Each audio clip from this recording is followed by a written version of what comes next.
दोस्तों, as a new investor जब भी हम म्यूचुअल फंड में इन्वेस्टमेंट स्टार्ट करते हैं तो यूट्यूब पर या फिर कहीं गूगल पर हम लोग सर्च करते हैं कि किस प्रकार से हमें पोर्टफोलियो को डिजाइन करना चाहिए, जिसमें सर्च के दौरान हमें यह पता चलता है कि अगर हम अपने पोर्टफोलियो को डाइवर्सिफाई करेंगे तो रिस्क जो होगा वो थोड़ा सा कम हो जाएगा। अब इस डाइवर्सिफाई वर्ड को हम लोग मिस इंटरप्रेट कर लेते हैं या फिर गलत तरीके से समझ लेते हैं और हम लोग को ये लगता है कि जितनी ज़्यादा म्यूचुअल फंड में हम इन्वेस्टमेंट करेंगे उतना ही हमारा रिस्क कम होगा। लेकिन एक्चुअल में हम इस प्रकार के इन्वेस्टमेंट को करके म्यूचुअल फंड में अपने रिस्क को बढ़ा रहे होते हैं और जितना इंटरेस्ट या फिर जितना रिटर्न हमें मिलने की संभावना हो सकती थी उससे कम रिटर्न हमें देखने को मिलता है। तो कुछ बेसिक सी गलतियां जो कि न्यू इन्वेस्टर करते हैं म्यूचुअल फंड में इन्वेस्टमेंट करने के दौरान, इन सबसे आपको बचना चाहिए ताकि लॉन्ग टर्म में आप एक अच्छा कॉर्पस जनरेट कर पाए, एक अच्छा रिटर्न कमा पाए। इस वीडियो के साथ अंत तक जरूर जुड़े रहिएगा। डाइवर्सिफिकेशन को लेकर के जो भी मिस कॉन्सेप्ट आपके माइंड में बना होगा वो सब कुछ दूर हो जाएगा। नमस्कार दोस्तों, मेरा नाम है नीरज, आप देख रहे हैं फिनोबिट यूट्यूब चैनल। अगर आप इस चैनल पर पहली बार विजिट कर रहे हैं तो इसको सब्सक्राइब करते हुए बेल आइकन को प्रेस करना ना भूलें। डाइवर्सिफिकेशन बहुत ज्यादा जरूरी है। डाइवर्सिफिकेशन के माध्यम से आप अपने रिस्क को कम कर सकते हैं। अब डाइवर्सिफिकेशन का एक्चुअल मीनिंग क्या होता है ये समझते हैं। जैसे मान लीजिए कि मैं एक न्यू इन्वेस्टर हूं और मैंने शेयर मार्केट में पर्टिकुलर किसी XYZ कंपनी का शेयर मैंने इन्वेस्ट कर दिया, शेयर खरीद करके उसमें पैसे को इन्वेस्ट कर दिया। अब मान लीजिए कि शेयर जिस कंपनी का मैंने लिया है वो कंपनी अच्छा परफॉर्म नहीं कर रही है। अब किसी भी कंपनी के शेयर प्राइस ऊपर या फिर नीचे कैसे जाते हैं, वो डिमांड और सप्लाई के हिसाब से चलते हैं। मान लीजिए पर्टिकुलर किसी XYZ कंपनी ने अच्छा परफॉर्म किया तो उसका डिमांड बढ़ जाएगा। अब जो शेयर मार्केट में है वो तो फिक्स है कि इतना ही शेयर होगा। जब डिमांड बढ़ेगा और सप्लाई कम है तो उस दौरान उस शेयर का प्राइस ऊपर चला जाता है। और मान लीजिए कोई कंपनी अच्छा परफॉर्म नहीं कर रही है तो जाहिर सी बात है उसका डिमांड कम हो जाएगा। डिमांड कम होगा और सप्लाई जितना पहले था उतना ही है, यानी कि डिमांड कम हो गया तो यानी कि उसका रेट ऑटोमेटिकली नीचे चला जाएगा। इसके अलावा भी बहुत सारे फैक्टर्स होते हैं, लेकिन बेसिकली इसी प्रकार से किसी भी कंपनी का शेयर जो प्राइस होता है वो डिसाइड हो रहा होता है डिमांड और सप्लाई के हिसाब से। अब मान लीजिए कि मैंने शेयर मार्केट में इन्वेस्ट किया एज ए न्यू इन्वेस्टर और किसी एक कंपनी में पूरे पैसे को मैंने लगा दिया। अब ये मैं सोचिए कितना रिस्क ले रहा हूं। अब मैं पूरी तरीके से उस कंपनी पर डिपेंडेंट हो चुका हूं। उसका परफॉर्मेंस जैसा होगा उस वैसे ही मेरा पैसा ग्रो करेगा या फिर मेरा पैसा निगेटिव में भी जाने की संभावना रहेगी। अगर वो कंपनी अच्छा परफॉर्म नहीं करेगी तो जाहिर सी बात है मेरा जो इन्वेस्टमेंट है वो निगेटिव में भी जा सकता है। अब ये इतना रिस्क लेने से अच्छा ये है कि मैं अपने पूरे टोटल इन्वेस्टमेंट अमाउंट का 5 या फिर 6 भागों में डिवाइड कर दूं और मैं 5 से 6 कंपनियों में अपने पैसे को अगर इन्वेस्ट करूंगा तो मान लीजिए कि एक कंपनी अच्छा परफॉर्म नहीं कर रही है तो हो सकता है दूसरी कंपनी अच्छा परफॉर्म कर रही हो सकता है तीसरी कंपनी अच्छा परफॉर्म कर रही हो। तो 5 में से 2 कंपनी अगर परफॉर्म नहीं कर पा रही है और 3 कंपनी ने परफॉर्म किया तो 2 कंपनी अगर मुझे निगेटिव में भी रिटर्न दे रही है या फिर कम रिटर्न दे रही है और दूसरी कंपनी ने मुझे बहुत अच्छा रिटर्न दिया तो एवरेज होकर के हमारा रिटर्न जो होता है वो 12 से 15% हो जाता है सालाना। तो इस तरीके से जब आप अपने इन्वेस्टमेंट को कई जगह इन्वेस्ट करते हैं तो आप एक कंपनी पर डिपेंडेंसी को कम करते हैं और इससे आपका पोर्टफोलियो जो होता है वो थोड़ा सा रिस्क उस पर कम हो जाता है। इसीलिए सलाह ये दी जाती है कि अगर आप एक न्यू इन्वेस्टर हैं तो शेयर मार्केट में डायरेक्ट इन्वेस्ट करने से बचिए, आपको म्यूचुअल फंड के माध्यम से इन्वेस्टमेंट करनी चाहिए। अब ये म्यूचुअल फंड करती क्या है, आपके बिहाफ पर जो AMC है यानी एसेट मैनेजमेंट कंपनी है वो बहुत सारे रिटेल इन्वेस्टर जो हम जैसे आप जैसे लोग होते हैं वो 500-1000 रुपये हर महीने इन्वेस्ट कर रहे हैं। तो वो करती क्या है, जब ऐसे लाखों लोग इन्वेस्ट कर रहे होते हैं तो 500-500, 1000-1000 रुपये, 2-2000 रुपये इस प्रकार से कलेक्ट करके लाखों करोड़ों रुपए वो कलेक्ट करती है और उसके बाद से एक पोर्टफोलियो बनाती है। पोर्टफोलियो में वो क्या करती है कि आपके बिहाफ पर अलग अलग कंपनी के शेयर खरीदती है। अगर किसी भी कंपनी का म्यूचुअल फंड हाउस कंपनी का अगर आप पोर्टफोलियो देखेंगे तो उसमें कम से कम 40 से 50 कंपनी के शेयर होते हैं। अब यहां पर 40 से 50 कंपनी के शेयर होने से आपका जो रिस्क है वो कम हो गया। मान लीजिए उसमें से 2 कंपनी अच्छा परफॉर्म नहीं कर रही है लेकिन बाकी के कंपनी अच्छा परफॉर्म कर सकते हैं तो जो टोटल आपको रिटर्न देखने को मिलता है XIRR के फॉर्म में या फिर CAGR के फॉर्म में वो उन 40-50 कंपनी का ओवरऑल एवरेज हो जाता है। तो इससे आपके म्यूचुअल फंड में रिस्क की जो संभावना रहती है वो थोड़ी सी कम हो जाती है।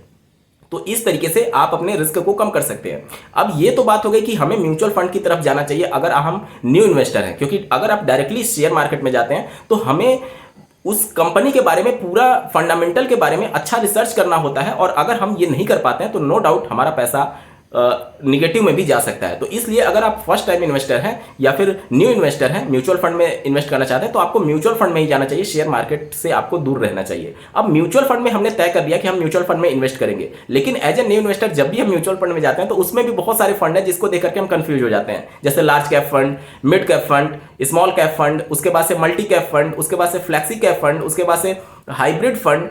बहुत सारी कैटेगरीज बनी हुई है जिसमें हमें ऑप्शन दिया जाता है कि आप म्यूचुअल फंड में इन्वेस्ट कर सकते हैं। अब एज ए न्यू इन्वेस्टर हमें ये तो पता है कि हम अपने फंड को डाइवर्सिफाई करेंगे, इन्वेस्टमेंट को डाइवर्सिफाई करेंगे तो हमारा रिस्क जो होगा वो थोड़ा सा कम होगा।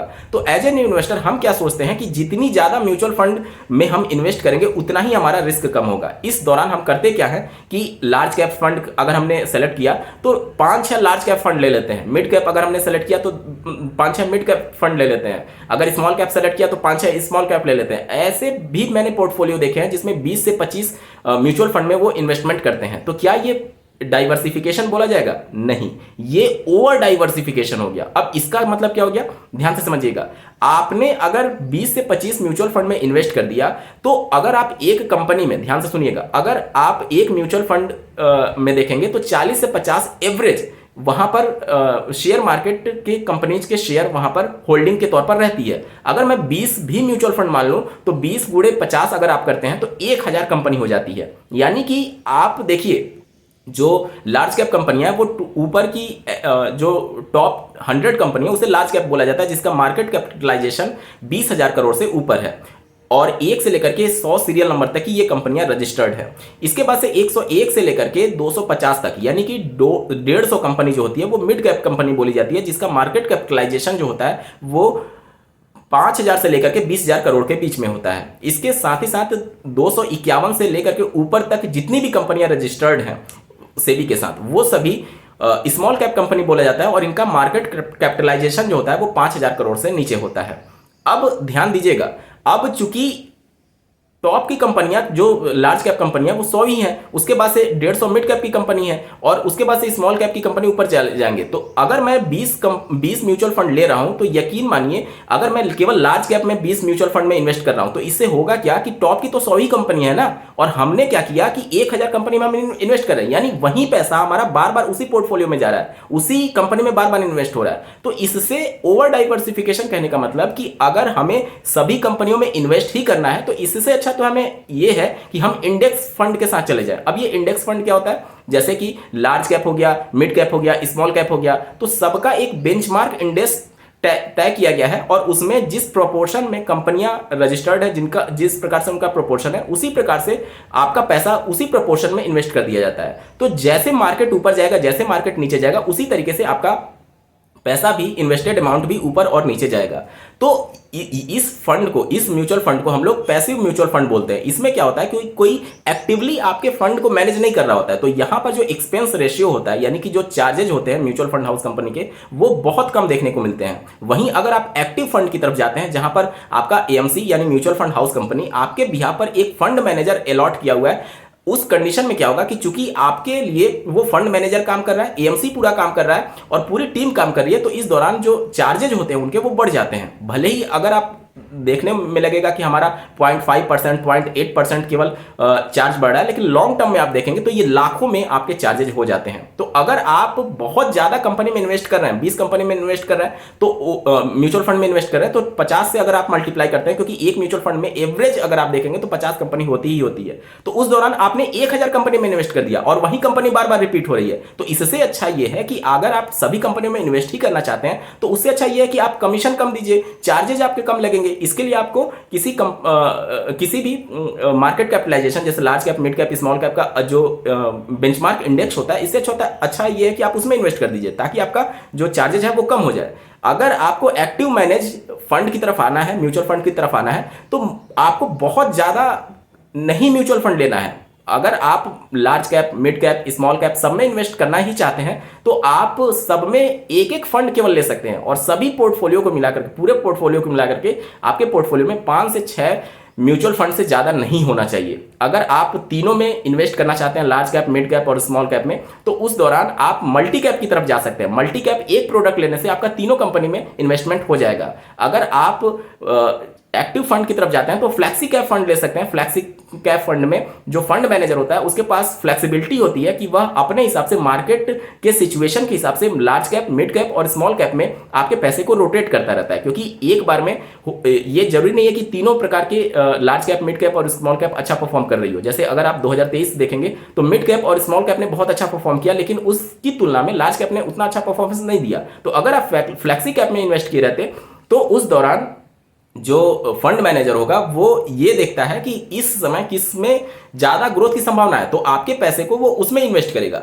तो इस दौरान आपको ज्यादा रिटर्न मिलने की संभावना रहती है। तो आपको ये ध्यान देना है कि म्यूचुअल फंड में जब भी आप इन्वेस्ट करने जा रहे हैं तो बहुत ज्यादा म्यूचुअल फंड सेलेक्ट नहीं करना है। मोर देन 5 और 6 अगर म्यूचुअल फंड आपने सेलेक्ट कर लिया तो वो ओवर डाइवर्सिफाई हो जाएगा। ओवर डाइवर्सिफाई होने का मतलब ये हो गया कि आप उसी कंपनी में बार बार इन्वेस्ट करते जा रहे हैं। तो इससे अच्छा ये है कि 20 से अच्छा ये है कि हम एक ही में इन्वेस्ट कर दें। एक ही में इन्वेस्ट करेंगे यानी कि हम इंडेक्स फंड ले रहे हैं, वहां पर हमारे चार्जेस भी कम हो जाएंगे और हमें मैनेज करने में भी कम दिक्कत होगा। क्योंकि अगर 20 म्यूचुअल फंड में आप इन्वेस्ट कर रहे हैं तो सबको देखते भी तो रहेंगे कि कौन अच्छा परफॉर्म नहीं कर रहा है, कौन अच्छा परफॉर्म कर रहा है। इसके साथ ही साथ आप उस सभी म्यूचुअल फंड को ट्रैक करना पड़ेगा, रिडीम करेंगे तो उन सबको ट्रैक करना पड़ेगा, तो बहुत सारी झंझटों में आप फंस सकते हैं। तो इस वजह से आप ओवर डाइवर्सिफिकेशन ना करें। आप अगर सभी कंपनियों में इन्वेस्ट करना ही चाहते हैं तो आप इंडेक्स फंड की तरफ जा सकते हैं। अन्यथा की कंडीशन में 5 से 6 म्यूचुअल फंड से ज्यादा आपको नहीं रखना चाहिए अपने पोर्टफोलियो में। साथ ही साथ इसका और क्या नुकसान होता है इसको समझने के लिए हमें कंप्यूटर स्क्रीन पर चलना होगा। तो चलिए चलते हैं। दोस्तों, अगर आप सीखना चाहते हैं कि किस प्रकार से हमें बेस्ट म्यूचुअल फंड सेलेक्ट करना चाहिए तो इसके रिगार्डिंग किन किन रेशियोज को और किन किन चीज़ों को आपको कंसीडर आउट करना चाहिए एक बेस्ट म्यूचुअल फंड सेलेक्ट करते समय, पिक करते समय, इसके रिगार्डिंग एक डेडिकेटेड वीडियो का लिंक आपको डिस्क्रिप्शन में दिया गया है। मेक श्योर कि आप उस वीडियो को जरूर देख लीजिएगा, बहुत ज़्यादा आपको हेल्प मिलेगी। यहाँ पर ओवर डाइवर्सिफिकेशन कैसे होता है इसको हम लोग चेक कर सकते हैं पोर्टफोलियो ओवरलैप के माध्यम से। अब यहाँ पर मान लीजिए मैं 2 प्रोडक्ट ले रहा हूँ, 2 म्यूचुअल फंड ले रहा हूँ, दोनों लार्ज कैप का है। यहाँ पर देख सकते हैं ICICI प्रूडेंशियल ब्लू चिप और SBI blue chip. Blue chip जहाँ पर भी लगा रहेगा वो समझ लीजिए लार्ज कैप की कंपनी है।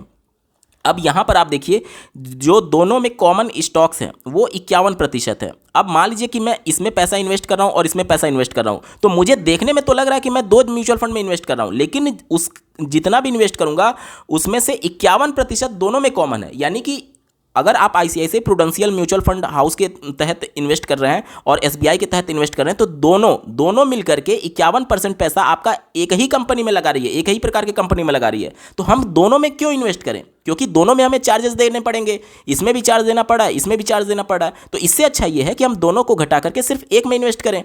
और यहाँ से अगर 2 में इन्वेस्ट करेंगे तो हमारा मेंटेनेंस और बाकी ट्रैक करना और ये सारी टेंशन भी बढ़ जाएगी। जब हमारा यहाँ पर 51% शेयर कॉमन है तो हम दोनों में क्यों इन्वेस्ट करें? इससे अच्छा तो ये है कि हम कोई एक पिक कर लें और इन दोनों में कौन बेहतरीन होगा। तो इसके लिए आप इस वीडियो के डिस्क्रिप्शन में जो डेडिकेटेड वीडियो का लिंक दिया गया है उसमें विभिन्न प्रकार के रेशियो को कंपेयर करके दोनों में से अच्छा प्रोडक्ट चुन सकते हैं। ये कोई भी आपको इन्वेस्टमेंट के लिए रिकमेंडेशन नहीं दी जा रही है, ये सिर्फ और सिर्फ एजुकेशन पर्पज के लिए वीडियो बनाई गई है। तो अगर आप इन्वेस्ट करना चाहते हैं म्यूचुअल फंड में तो अपने पर्सनल एडवाइजर और प्रॉपर रिसर्च के बाद ही करिएगा, क्योंकि जो म्यूचुअल फंड होता है वो सब्जेक्ट टू मार्केट रिस्क होता है और बिना प्रॉपर रिसर्च के, बिना एनालिसिस के आप इन्वेस्ट मत करिएगा।